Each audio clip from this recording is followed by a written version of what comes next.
What's up, everyone? Thomas here with For Real, and I am so privileged to have had the opportunity to screen the new season of the show Undone, which, if you know me, you know I love season 1 of Undone, and I spoke very highly of that season for the longest time and have been super excited about season 2. And so I am on the line to discuss it with one of my good friends and podcaster, writer from Seattle and Drinking the Movies. I got Taylor Baker on the line. Welcome, Taylor. Let's talk about Thank Undone. you for having me. Thank you for that wondrous, high energy, high octane introduction. I hope that I can pretend to match it at some level. I mean, don't act like it's 10:30 in the morning. I wish it was. That would Yes. be later than it is. Undone season 2. I mean, this is a show that I didn't even think would get a second season. Mhm. I definitely thought that the ending of season 1 was, I mean, it was constructed as a standalone ending. Mhm. I think that came out 2019. So we've had about Yes. 3 years for them to work on this. And I responded in the exact opposite way from what I can tell that you did. I loved it, and Yes. you did not react so strongly in Yes. favor of it. You actually have some problems. I do. I will echo what you're saying about season 1. I really liked the construction of season 1. I liked the questions that season 1 asked, with trying, like, the mystery behind, her dad's death, and trying to figure out all the pieces going together, and then worrying about her own mental stability. There was a lot to really sink your teeth into in season 1, and of course it all came from an unexpected place because you don't have a predecessor to really compare it to, and so I have this brand new experience. It's animated, it's time bending, it's world bending. It was just a wondrous experience. And then I'll also echo the fact that I love how it ended. I think ending on that really big question that isn't quite answered was it was open-ended but satisfying enough to be like, you know what, I got what I needed out of the season, and as a mini series that would have been just fine for me. So when season 2 went into production, I got kind of nervous because it's very hard to follow up something that I think is that great.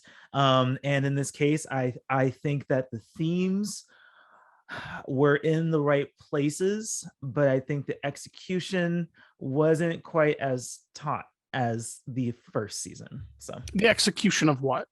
I think the execution of telling the story. I found the That is narrative. wild, and I'm just going to interrupt you because this emotionally hit me so hard. Oh yeah. Like the finales of those middle episodes, like 4 Mhm. through 7, probably the final moments of each of those episodes, like Mhm. that was stirring for me. So it's very interesting that you have the exact opposite reaction. I think Undone, they know how to end their episodes, right? The cliffhangers that happen, I think the plot points that they end on, they know how to keep you wanting more, and that's something that I appreciate about season 1 and enjoyed about season 2. Right? It's not that it was a terrible season. I just felt like in order to push the narrative forward, they had to like force some components of the show. I thought Alma was way too whiny in this show. She just could not stop talking about fixing things. And even I'm like, girl, you might want to let it go. This is like the 4th episode where you're trying to fix something. Like, can you just like chill? And so I think the driving force behind making the narrative happen just felt so inorganic, or maybe just annoying. I think ultimately where it gets to, I understand, like, there's a point where it wraps back to season 1, and I loved how they did that. But it just didn't feel as authentic or organic as the first one unfolded. It's interesting. The first one ends with her thinking that she's successfully saved her father, essentially, Right. and that she might be mentally ill. It ends with both those things happening concurrently, and the opening of this season, she's in the different reality where her father's alive, and then trying to fix all these subsequent problems that are interfering with his quality of life and her quality of life. And for me, that works because it's this avoidance. of that question mark at the end of season 1, where I mean, I would argue that the way that this season ends, we still don't really know if she is doing any of this or if she is mentally ill outside that cave still. Right. I mean, I can just imagine every season ending at that cave. Like that's essentially what happens. And you're right. Like there's that question is still there. It's not answered yet. And so there is incentive to watch a season 3. And I think that I did appreciate the fact that, I mean, is this all being like, is this whole season, I thought this halfway through watching the season, is this whole season made up, right? Like we're looking at season 1 and we're trying to figure out which components she's imagining, which are real. But she's in a real timeline, at least as far as we know. But we get to the cave at the end of season 1 where she is questioning whether she successfully saved her dad or if she is mentally ill at the same time. And this season just kind of circumvents answering that by inventing this whole parallel world that also may or may not be real, right? And I can appreciate that, right? Again, I think I love the themes and like the foundation of this show. I guess in addition to the narrative not feeling as organic as season 1, I also thought that this played more like a audio experience than it did an audiovisual experience.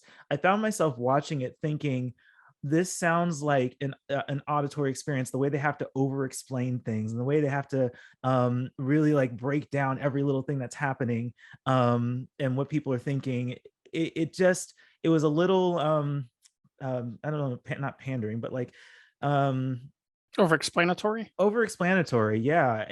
And I also don't think that it did nearly as much with the surreal visuals as the first season did. And so there were a lot of times where I thought this could just be an audio experience. That's interesting. There's definitely layers of surrealism, and I honestly don't think we fully engage with some of the proposed moments that Alma has in this season. There's that mental hospital elevator sequence where she's confronting herself, and I don't think that we ever actually got a resolution to that. So there's a few things going on simultaneously. But the earlier point that I was trying to make is that she is operating out of fear. Yeah. She still has the same fear that she had at the beginning of or at the end of season 1, where she doesn't know if she's mentally ill and she doesn't necessarily trust herself. But if she is right, then she wants to fix everything. But she's avoiding whether or not she's crazy, right? That's the thing that she's avoiding.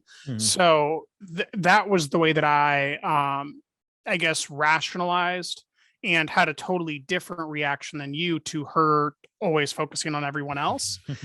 Because to me, it made sense that someone who's worried that they're mentally ill wants to help everyone while also helping everyone gets her closer to her grandmother, who also was deemed to be crazy. So there's these little layerings that I actually cared for quite a bit because of the generational trauma that they're addressing in it, because of the way that her sister's empathy opens up doors that she doesn't have because she's so self-centered. But then there are like actual like physical things that bother me, like how long was she trapped in that world with Geraldine in the mental hospital, because she has a cochlear implant.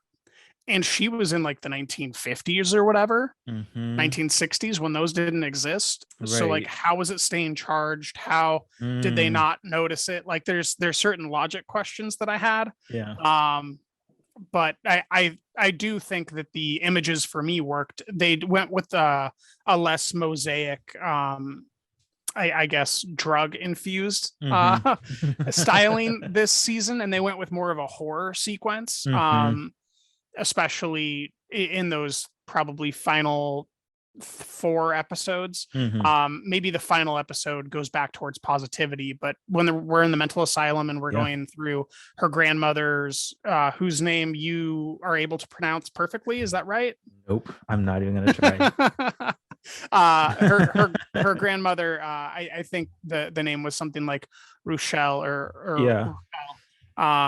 But there's a sequence where she's all fractured, and the animation style is very reminiscent of things that you'd see during the horror sequences of something like Paprika, or something like that. So all those stylings for me, I mean, it made a cohesive tone. It worked together. It was about this family trying to come together and acknowledge all the different ways that they'd been avoiding each other. Meanwhile, at the heart of it, Alma is avoiding her own shit to try to fix her family's shit that they've been avoiding the whole time. So it's this double avoidance that, you know, it's self-aware. I get that it doesn't work, but I do think that they know what they were doing.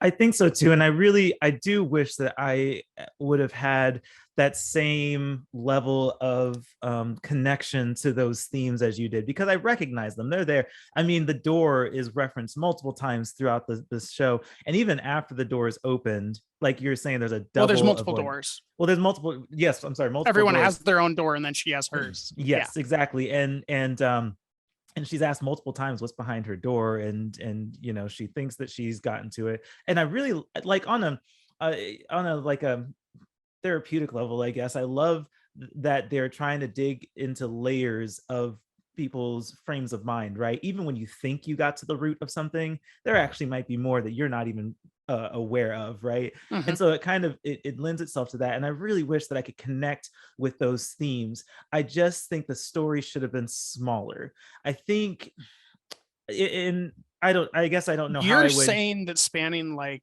60 years and everybody's independent lives was not a limited scope? Oh my gosh. It was, they put a lot in this season. Like, I think in season 1 you were very solely fixed on Alma's her powers, her conflicts, and then of course her dad is just kind of a part of helping her through her journey, right? So it's a very singular track. Yeah, because he's trying to save himself. Exactly. Yes. Through her. And her, right? And there's that, but it's very much her perspective. But then when you get into this season, you have her perspective, which I thought was a little too whiny. But then you have her sister's perspective, which is trying to figure out her powers and how Alma is pushing her to get those powers. And then there's the dad who's trying to stop her from using her powers. And then there's the mom with her side story, and the son and his, oh my gosh, there was so much. And then of course the grandmother. This deserved 2 seasons itself, right? There was so much that they put in just this season that the episode should have been hours long, or an hour long each, and you could fit all of everything that happened here in 2 seasons. So I think that it was a very ambitious project, and I think from that perspective, or from that lens, they did the best that they could. I think fitting everything into these like 25-minute episodes, 8 episodes, 22 minutes for a few of them at least. Yeah. They did it's functional. I just don't think it was as it wasn't as elegant as the first season. That's interesting. I have very different feelings about it. I don't know about elegance. I can't immediately recall season 1 to mind in a way that strikes elegance versus this season. To me, a lot of the character choices that you're not enjoying make logical sense to me in character evolution. Things like Bob Odenkirk's character and Rosa Salazar's character being more subdued and whiny, that makes sense to me because of the actual thing happening constantly in the background here, which is like that he doesn't want to give up the fact that he's alive, and that she is avoiding something. And what is it that they're avoiding that no one else is avoiding in the whole show? And it's that they have a version of life where they didn't live it. So they're the only 2 people in the entire show that are trying to live a normal day-to-day life while having a whole separate life that they have in their brain, which is something that I've always wanted films to get into and television shows to get into, right? And you were just complaining about how this doesn't handle the multiverse as well as Everything Everywhere All at Once does before we started recording. Yes, I did mention that. but that barely gets into the consequences of having all these different lives that you've lived in your head, something that the MCU will never actually delve into. No. Right.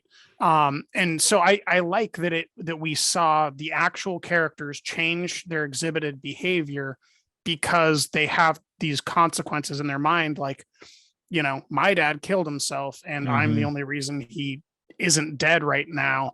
And I could accidentally undo that at any point in time if I stop controlling my powers perfectly. Right. Because she can undo the undoing that she already did at any point in time. That's symbolized by the car hanging there in midair. Right. I guess, and I don't really know how to better demonstrate Alma's stubbornness, because that is a defining quality. We're aware that's a Rosa that Salazar character's quality. That's right? actually very true. That's Alita Battle Angel. That's all her characters. Yes, that is true. But I think that maybe it came off as whiny to me, not necessarily because I hated that quality about her character, but that it rubbed every other character the wrong way. Her dad kept telling her to stop, which makes sense. As you just explained, they had this other life. He's trying to maintain this new normal. So him trying to stop her made sense. But then her sister continues trying to tell her to stop. And then the mom keeps trying to tell her to stop. And this is why it feels so inauthentic to me, is because I'm trying to tell her to stop. Like, girl, you're starting to actually be really bothersome with this. I know that there are good intentions here, and ultimately they get to a good place with what she persists on pursuing. But the journey is just like I don't know, like just like dealing with her being so persistent in the face of everybody telling her, like, can you please leave our lives alone? I think that worked against a lot of the positive things that happened in this show for me. So you heard it here first. Thomas is for repression.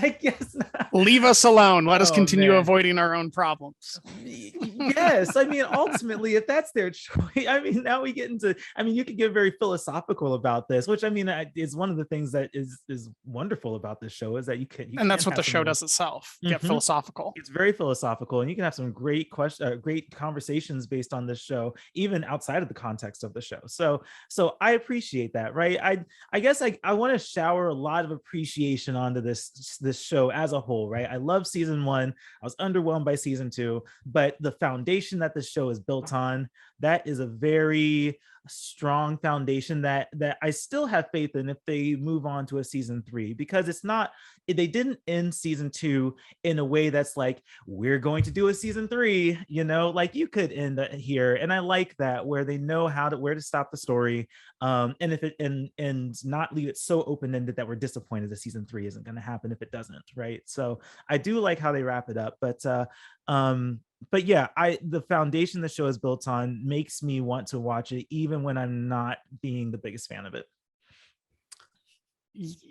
Okay. Yeah, I mean, season 1, I had it in my that was 2019. I had it in my top 10 that year, because I'm an insane person and I don't just limit it to films. I'll include whatever. And I at that point in time thought that it was a limited series, and it doesn't seem like something that got better from having a season 2, just like American Gods did not become better after season 2. Season 1 was one of the greatest seasons of television ever. And, Undone left this enormous space that you had to follow up and try to tie all these things together. I think that each character has their own internal logic and is actually pretty fully fleshed out with their own relationships and things that they care about, even if those are kind of one notish, right? Like the grandmother, she kind of is just someone who is there to play the villain, and demonstrate shame for her choices.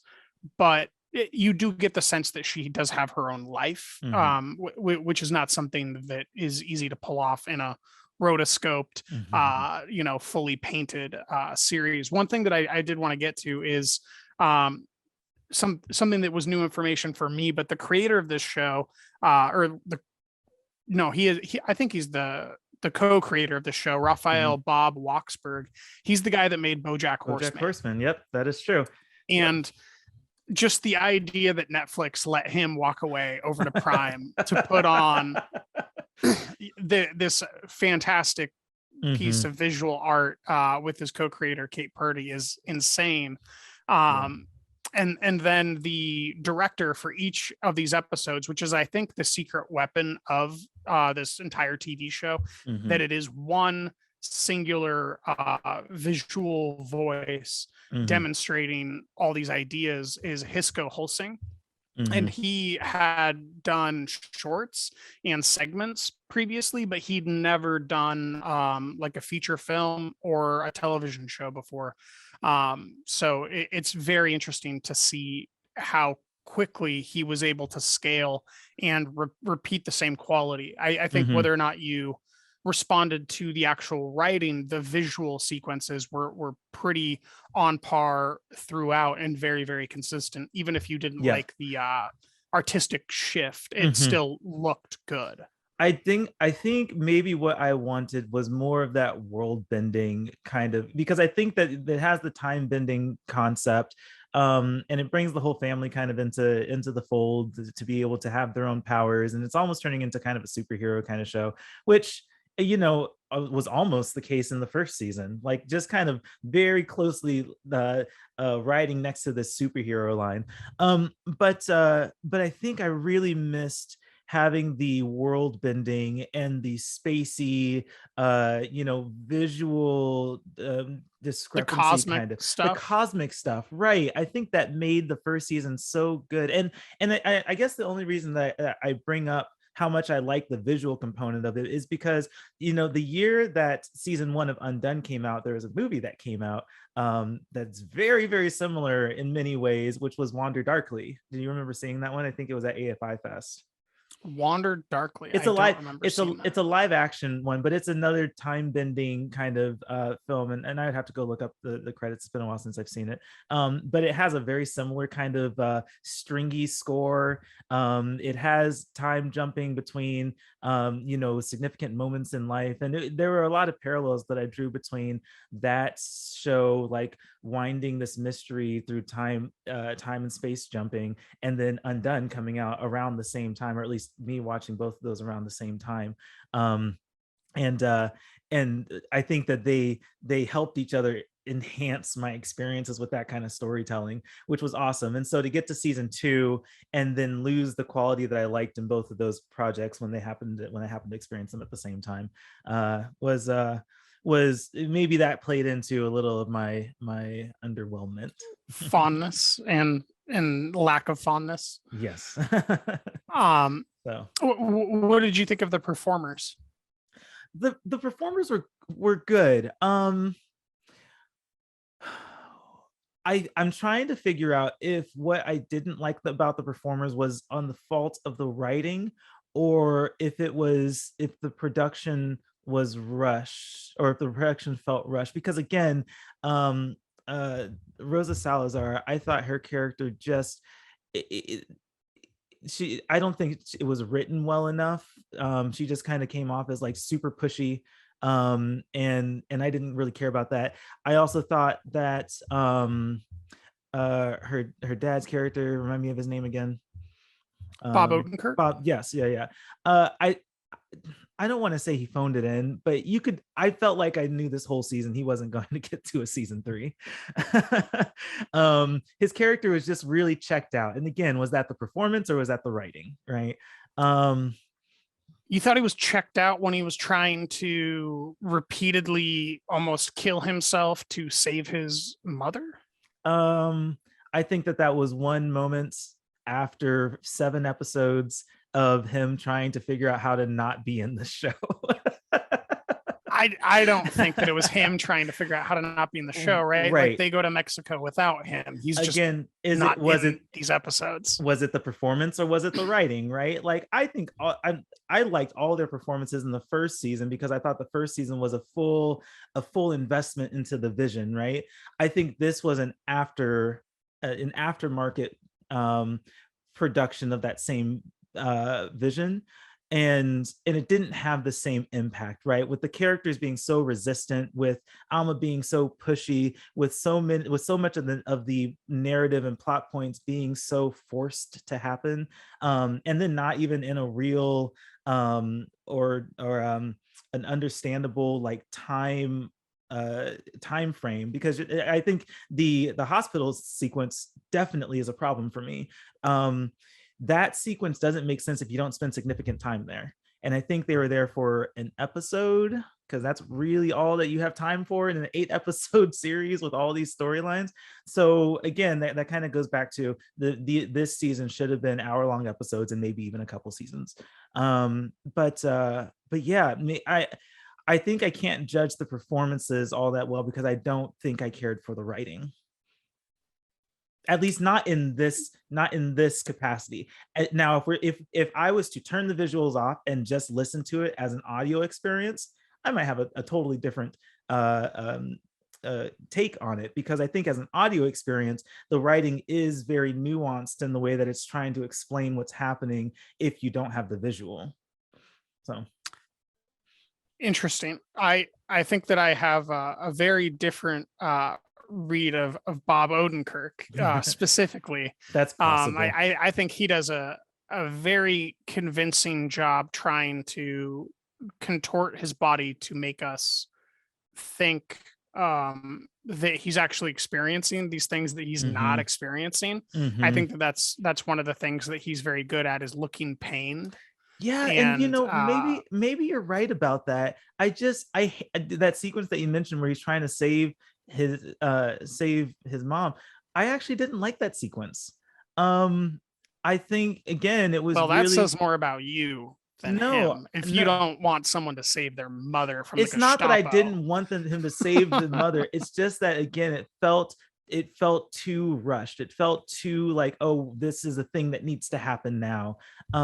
It didn't have an authentic unfolding of events. The whole season felt rushed to me, and so getting to that point, I couldn't feel as strongly as I wanted to about that, because the sense of repetition, it comes up in season 1, but it's spaced out, right? Like there's this thing where that you can do repetition, like at the very first season where he goes again, right? Again. But they're longer sequences, and so you get time to absorb this need for repetition, and then it plays a role later on. This was just again, and that's probably the writing. Well, he did what was written down, so I would imagine. Okay, so that brings me back to my conclusion, where I don't know if I can judge the performances well enough, because I don't think they had good enough material to work with, narratively speaking.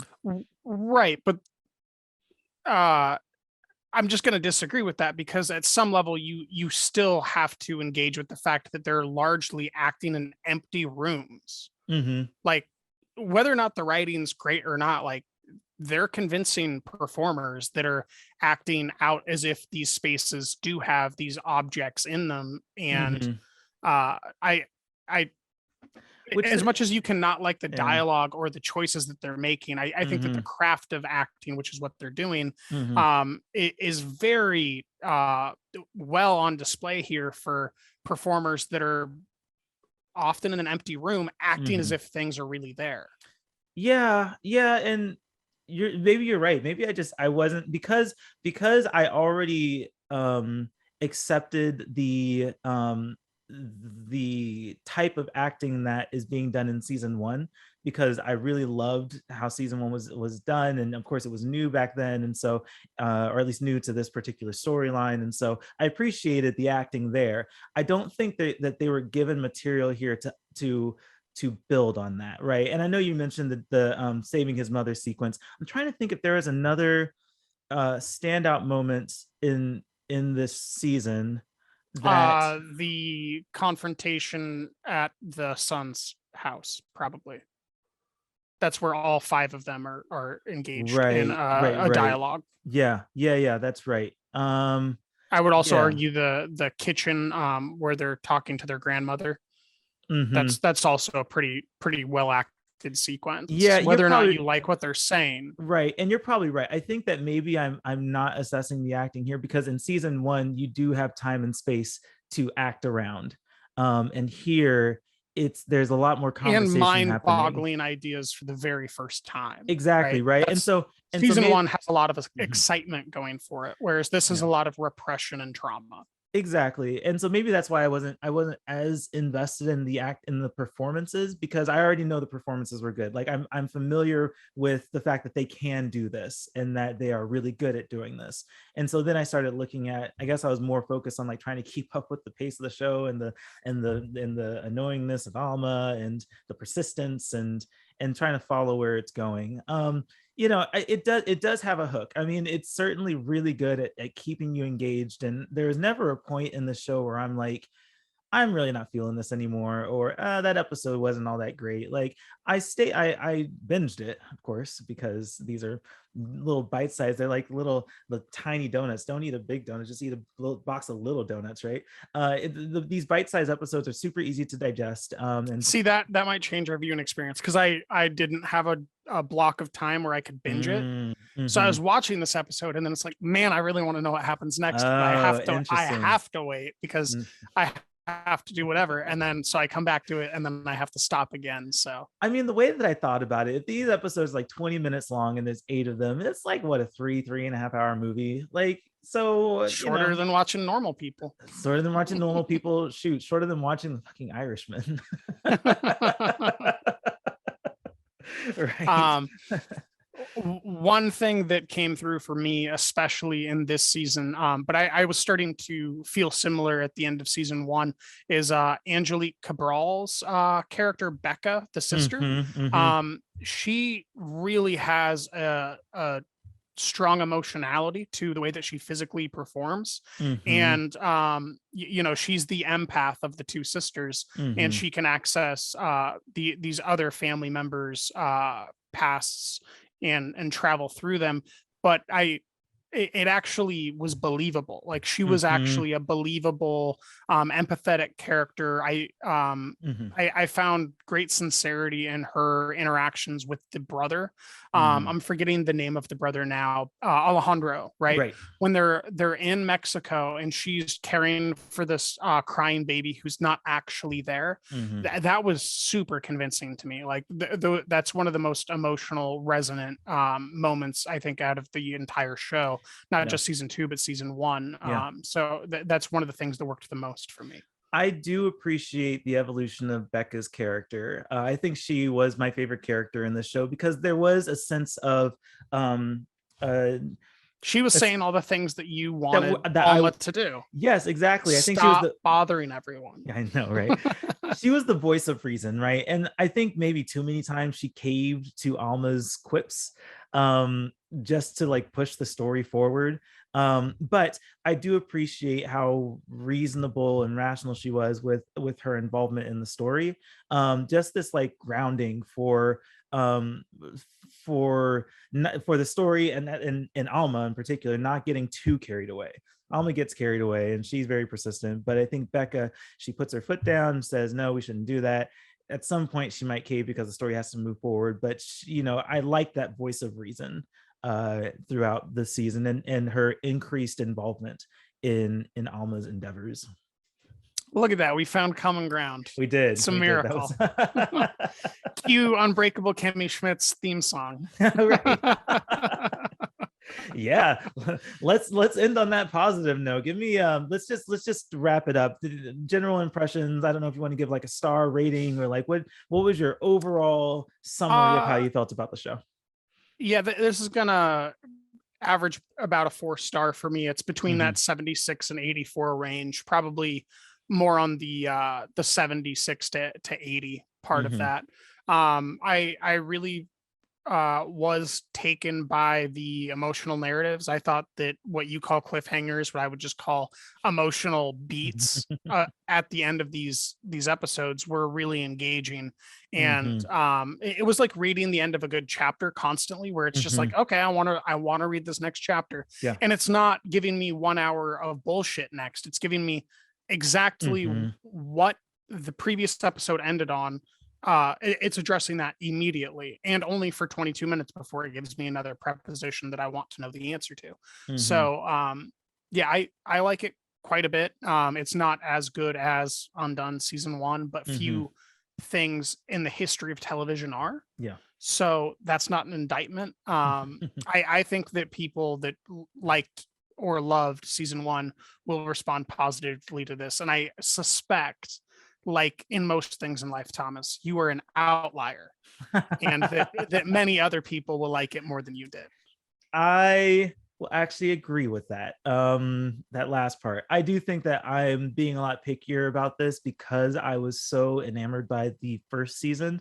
I was one. Expectations are an Yeah, asshole. they are, but that's the problem. Like if I'm someone who comes into this show and watches, oh, it's on Prime, I started season 2, oh, there's a season 1, let me go back to it. Like if I'm one of those watchers, season 2 is great, right? I think that there it tells its story. I think it's very comprehensive, and I think it it matches the style. I think it matches the quality of season 1. There's just things that I wish, um I don't know. I don't know what the right capacity to put what my expectations are imposing on this, right? Should it be a multi season thing with 1 hour episodes, right? Should it be an audio experience?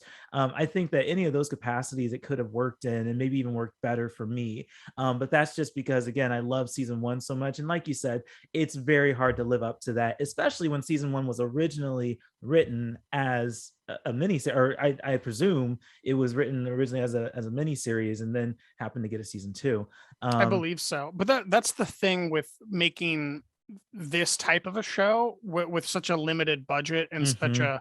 a team that they've assembled of talent, where you never know if you're going to get another bite at the apple. So you Right. have to do everything you want to do, say Mhm. everything you want to say in each season. Yes. And the complaints that you have about wanting it to be longer, well, you Mhm. could take that up with the Amazon finance production department, I shall. because Did I y'all I did they think that watch they season 1? Like throw money at them, you know? right, and that's the thing, is it got critical acclaim, but it didn't do Mhm. eyeballs the way that Reacher just did eyeballs. Which is You so know, unfortunate because these art pieces, they just can be so overlooked sometimes, and that's a shame, really. I think season 1 was a gem in entertainment that year, and I don't remember how I came across it. I think someone may have recommended it to me, and so I don't know, like, is Amazon even really pushing, or did they even push season 1 hard enough, right? Like, I guess, I mean, I don't know how these negotiations go, but if I'm a storyteller, then, and you have a story to tell, then you tell that story. Because season 1 was just fine the way that it was. If there was never a season 2, I would be so happy rewatching season. Can I have multiple times rewatch season 1, and love the whole progression of going through that journey. I see, like, practically speaking, what you're saying about, as far as production goes, and you never know if you're going to get another season, and that's an unfortunate part of show business. And so I see the reasoning and I empathize with it, but as a critic and a consumer of entertainment, I just wish that the story was a little better flushed out. So I can agree with that. My point was more that we can't want an additional season mm-hmm, and longer episodes when mm-hmm. that's just not what they were ever gonna afford. Well, Now you can want it, but you can't yes, criticize it for not being that. I know, and that's why I don't take that into consideration as far as criticism. Like, oh, this show should have, like, I say that as in, like, it would have been nicer for that to have been the case. I will say that I wish that there was a less complex story for season 2, because if it is the case that season 1 was written as a mini series and then they got a second season, um it is hard to figure out, like, okay, well, where do we go from here? That's the big question at the end of season 1, is if there is another season, where do you go from here? And so I think that it was just a very ambitious endeavor, or undertaking. And hats off for pulling it off in a functional manner. But yeah, I so that single word describes Undone better than any other. Ambitious. Yeah, absolutely. I mean, the whole season 1 was ambitious from a visual storytelling perspective. Season 2 was ambitious, from a narrative perspective, and trying to get all of the plot points into 8 episodes. I do respect that. I mean, they tried to resolve all family issues for an entire family in 2 hours and 40 minutes. Right. Yep, that's wild. So cool. Well, if you are, hopefully you've watched Undone, for those watching this. Otherwise, you just had a whole bunch of shit spoiled. But we definitely, I think that the consensus here is to give it a shot, right? Recommend it to people and let people, judge for themselves what they think about this type of storytelling. And I think the other thing that we can, both you and I, Taylor, can agree on is that we want more of this kind of storytelling. We want more. Yes. Of this kind of offbeat, this unique, this artistic storytelling, and I want ambitious. Give me more ambitious shit. That's exactly and it, give me more direction from Hisco Hulsing, because this guy, I mean, he has a sense for working with actors. He has a sense for doing rotoscope animation. Give me more of him. For sure. Taylor, where can people find your content? I'm sure you're going to have a lot of stuff coming out here pretty soon. Oh, there's stuff every day. As always, drinkingthemovies.com. You can find whatever you want there. We got a search bar, so you can find Undone if that's what you want, or you can search for whatever other things there are. And then we've got our about page where you can find all the other links for Letterboxd and Twitter and Facebook and etc. Very cool. How about you? Where can people find you? So this is actually kind of exciting. I get to introduce it under a new URL now. I'm making some changes, trying to position the website a little bit better on the internet. So you can find my content and the content of a few other writers that we have a part of the For Real team at thisisforreal.com. Of course, For Real spelled FORREEL. And then we are on Twitter at This Is For Real, and Instagram as well, which is still under the Movies For Real domain, because someone took the This Is For Real name and isn't even using their account. That's kind of annoying. But anyway, there will be links in the video and where you can find our content and follow us. But definitely keep up with everything that's coming out. We, Taylor, have actually, when this publishes, we will have done Sundance, Seattle Film Festival. So yes. So if anything, we're plugging Hot Docs right now. Yes. So we have Hot Docs content coming out now. So they said in early April. It is so nice to be able to have this lead time. So thank you to the teams at Amazon giving us these screeners to be able to screen it ahead of time with enough time to watch it and be able to put this content together. So absolutely. Shout out to South by Southwest for putting it all together. Yeah, absolutely. So, all right. Yeah. And great. Until next time, everyone out there, thanks for watching and keep it for real.